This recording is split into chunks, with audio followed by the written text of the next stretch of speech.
hit the record. There she goes. Thank you.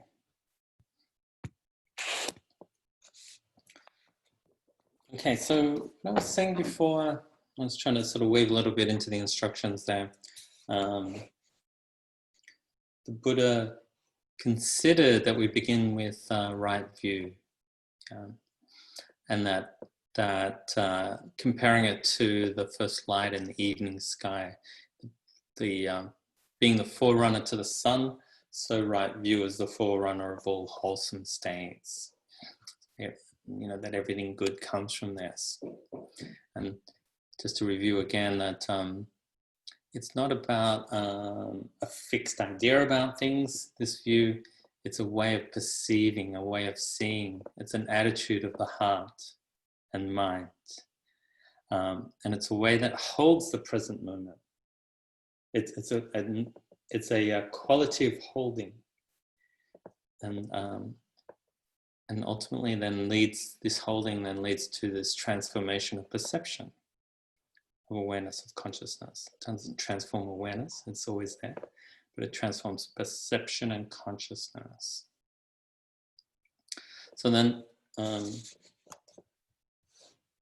so whatever we're doing, whether we're in a retreat, at home, meditating, whatever, we can use this. We can always ask, what's our view here? What's the usual place we start from, that we engage with things from? And if we've got this view, then I've got a problem, I've got something to sort out, I've got to do this and this and this, which would be pretty normal, I would imagine. Might be prone to that myself at times. I want to be concentrated, I do all these things. So these are completely normal, right? But that doesn't mean that they lead to liberation. And that's where this Dharma teaching is actually kind of simple, but really powerful. Because the mind always thinks, or easily thinks in terms of this self-view. And of course, you might think, yeah, of course, that's how it is, right? I'm thinking, I'm meditating, I'm feeling, I'm doing things. I'm the doer. This is my body, my mind, my life. These experiences are mine. These emotions are mine. Right? They belong to me. And this is the normal way that we experience life.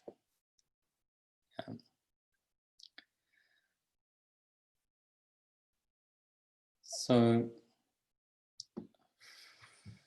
as I was saying before as well, that part of the bigger picture here is that when we use this term right, this English translation of this word samma, it doesn't really hit the spot so well in lots of ways. So it's good to often, if it doesn't make much sense to you, it's often good to look for other alternative meanings. And one that I've really enjoyed is harmony. Like the view that brings harmony. And that then leads to the sense of like this view that leads to being in attunement, like harmony, like a guitar, being in harmony.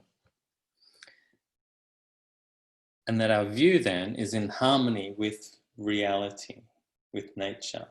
We call it Dharma. If you're kind of new to this, I'll just explain that. There's different meanings of that word. One meaning of Dharma means the teachings of the Buddha. They often refer to it as the Dharma, the teachings, which is all the suttas and things. There's like, I don't know, thousands of different pages of all that.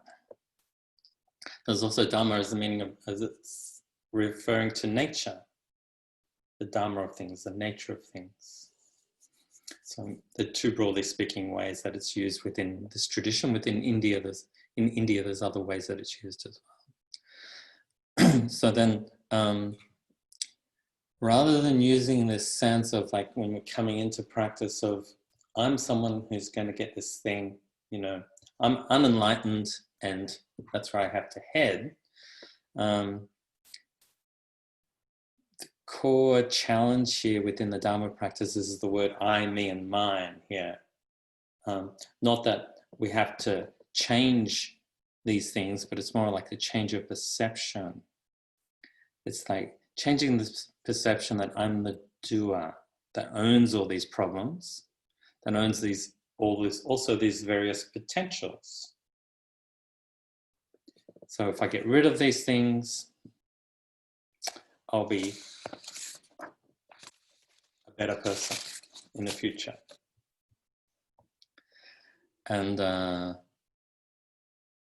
if we just see things from that perspective, the challenge is that our conditioned mind, the one that we're actually working to free up, is then still tied to a sense of self, a sense of time, a sense of the body, these perceptions and feelings as being my reality. Form, feeling, perceptions, consciousness, mental formations. It's the general way that we sort of break up the body within the Dharma. Yeah. So it's the view then that we are these things, that is not then leading towards the release from suffering, which is what I'm sort of heading towards. So if we start off with that sense of I'm someone who has to develop this and let go of that or get rid of that, then we're starting from this place of, they say, avidya, ignorance, not the right view. And that then, they're saying, naturally leads to more suffering, actually. Sorry to say. If we're starting the suffering with the wrong view, will lead towards that, always. So rather than, what's put forward is like a bit of a paradigm shift to change the frame of reference from me and my problems, who has to get rid of these things and develop this, the enlightened mind, to here is awareness. Now, here is the aware mind. Here is this quality of knowing and awareness. This quality of knowing awareness that can appreciate the patterns of experience inside and outside. And here's this awake mind that knows these things. Yeah. As I was doing in the meditation, you can know the sounds in your room of my voice. You know the feelings of the body, perceptions, the touch sensation of the clothes.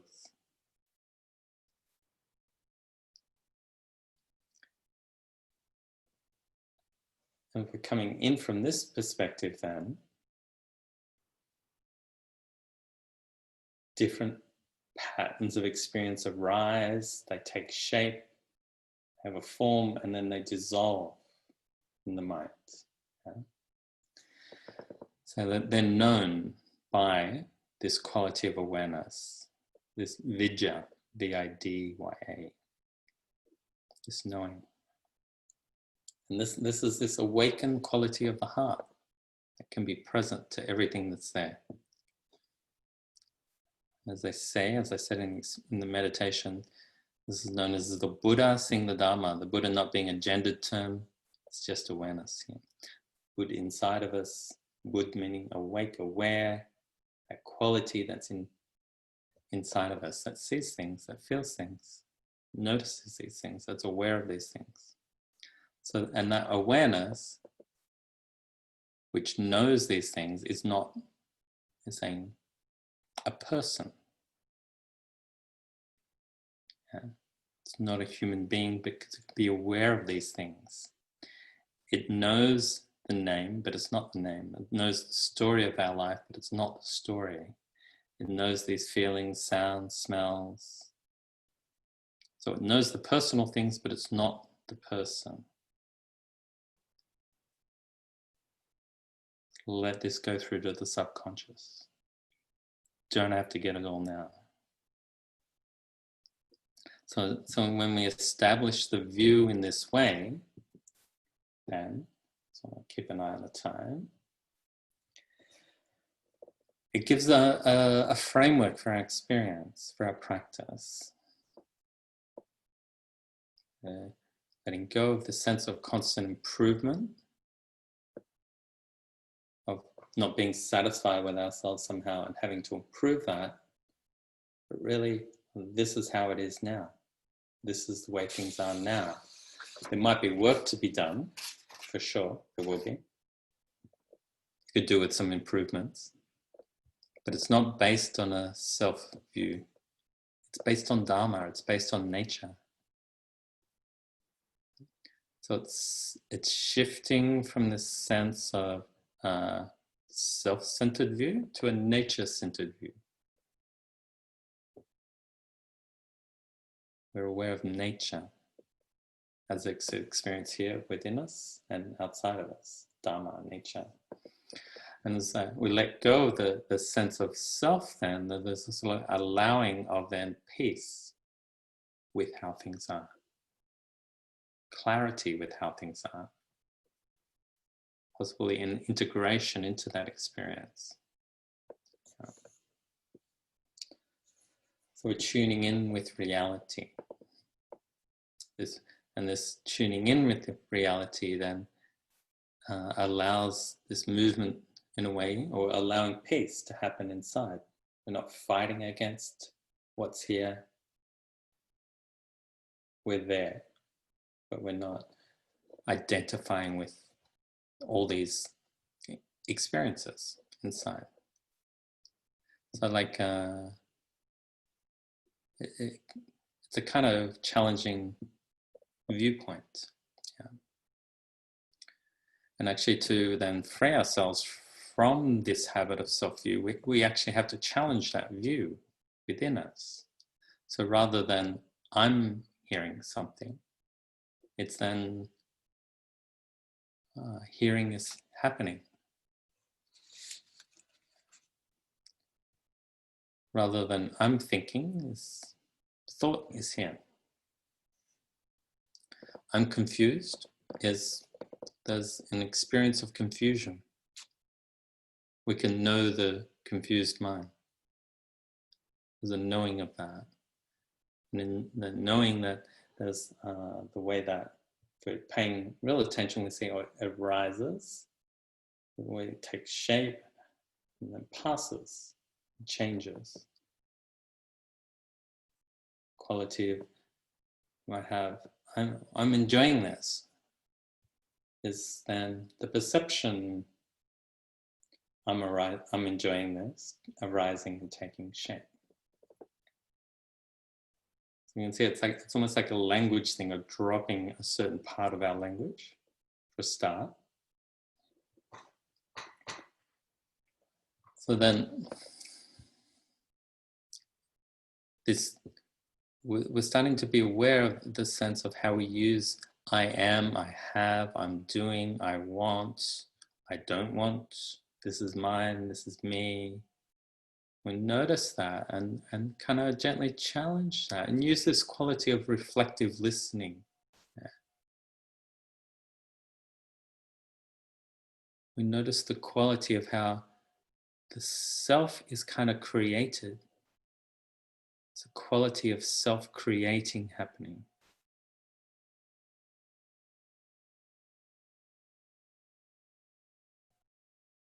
Rather than I'm remembering, like memory is here. And then as we do this, there's a way then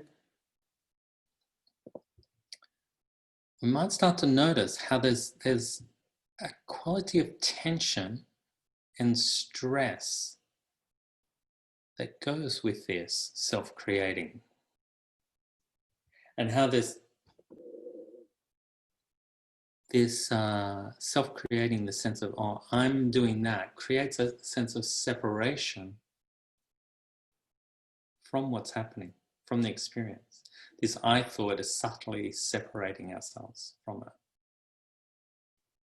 And at the same time, creates a contraction in the body.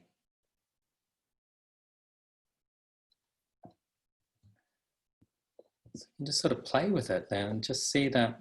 So when this is kind of challenged in that way, challenge being like just noticed and released almost. It's not me hearing, there's just hearing.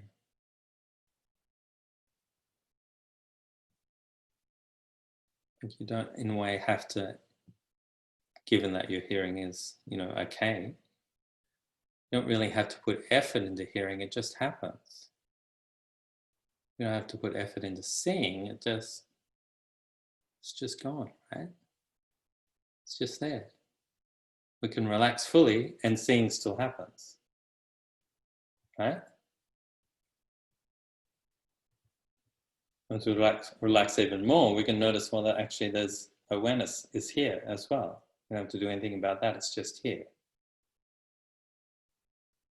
So the self-creating then is a sense of creating another layer over this natural experience of feeling, hearing, sensing. It's not me practicing meditation, it's just the practice is happening. So as we sort of like then soften into that releasing of that self-creating, there's kind of a way that the heart might start to soften as well. Because there's a sense of the grasping around the experience of like, that's mine or me or whatever. The clinging around that then starts to release. And the tension of that grip is loosened. Very practical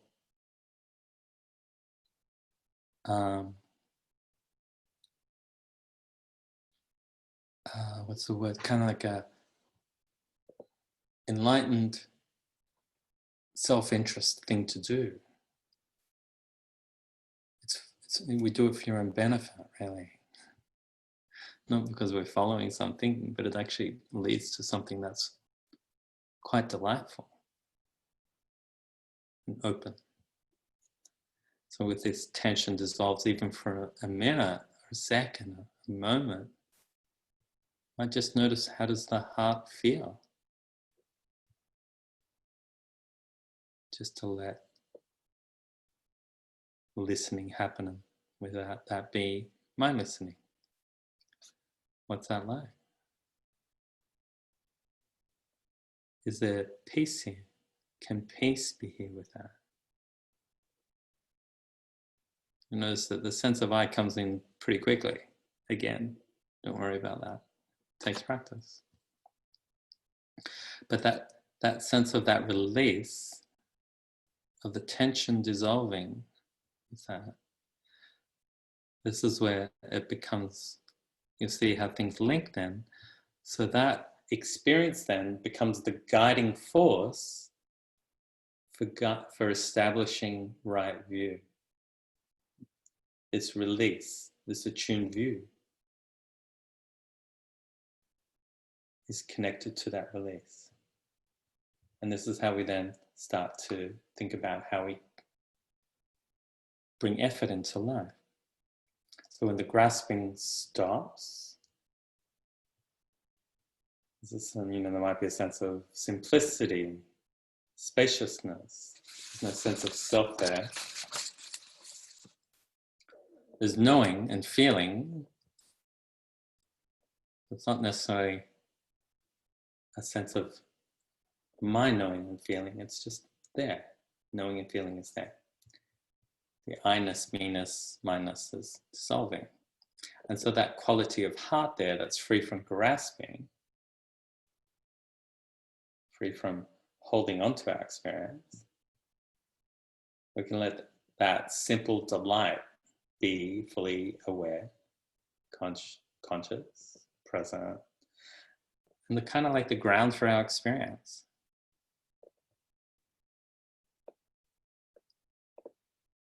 And like the way that we can then measure, if you like, how to engage.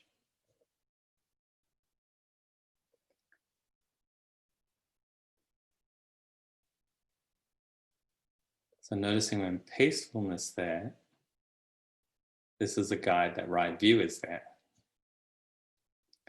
So the other way then that we can use this this definition of right view is seeing it in terms of the Four Noble Truths of there is suffering, dukkha in the world.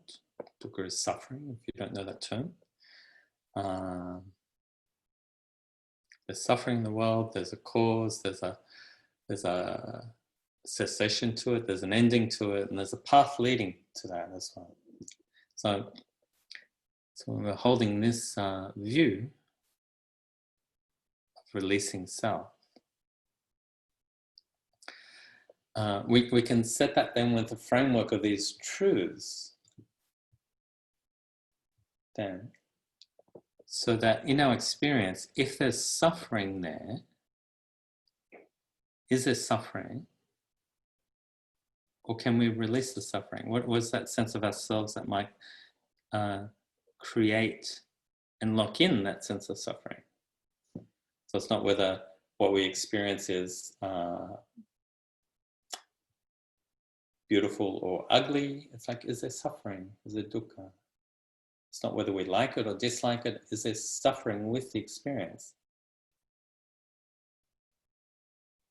That's the important thing here.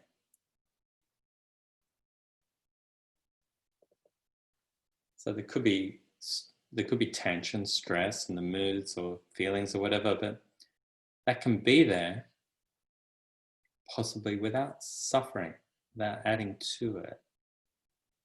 And if there is that dukkha, the suffering, then where did it come from? Is there a sense of a craving or a clinging to want it to be different? Like a holding on to something, or a not wanting something, annoyed by something unpleasant. Imagining a sense of who we were in the past, and we want that now in this meditation. We want to get that. So much so that we never actually have the meditation that we're having.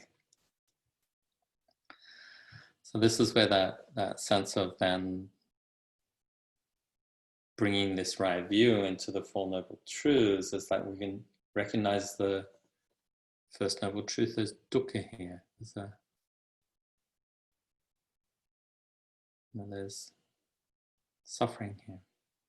And we can notice then the grasping and the clinging around that maybe. This is the second Noble Truth. And the third one, like when this grasping stops, when we're sort of releasing that sense of self-view, sense of something happening, it's me, my pain, my suffering. When we're releasing that sense of self-view, is the cessation, dukkha nirodha, the end of suffering. Doesn't mean the permanent end necessarily, right? But we can see, oh, here it is. This is a glimpse of it. This is a glimpse of that teaching. The third Noble Truth. And the fourth then, we can develop this in every aspect of our life, in every dimension of our life. Developing this in line with how we engage with things, how we relate. And that's the cultivation of the path, cultivation of all the qualities of the Eightfold Noble Path, the view, read these again, the intention, the speech, the actions, the right livelihood, right mindfulness, right concentration or meditation, however you like to go with that translation. So establishing this right view, this attuned view in relation to being in harmony,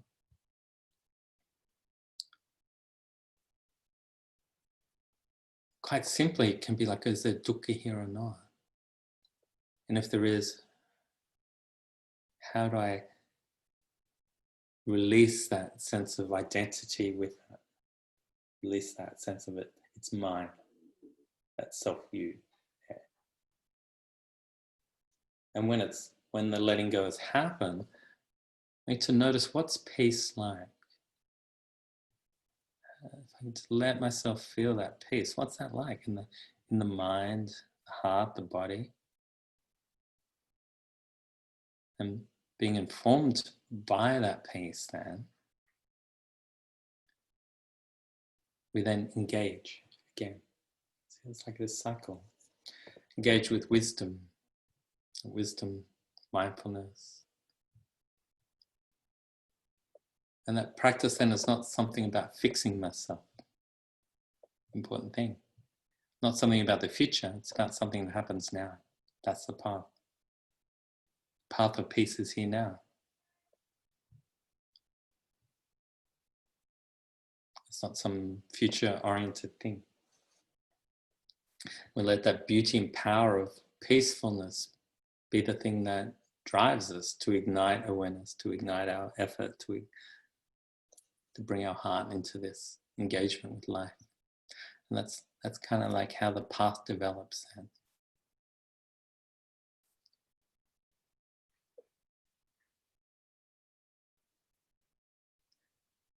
So how about we finish up with that? I'm guessing there might be a few questions. Thank you, everyone.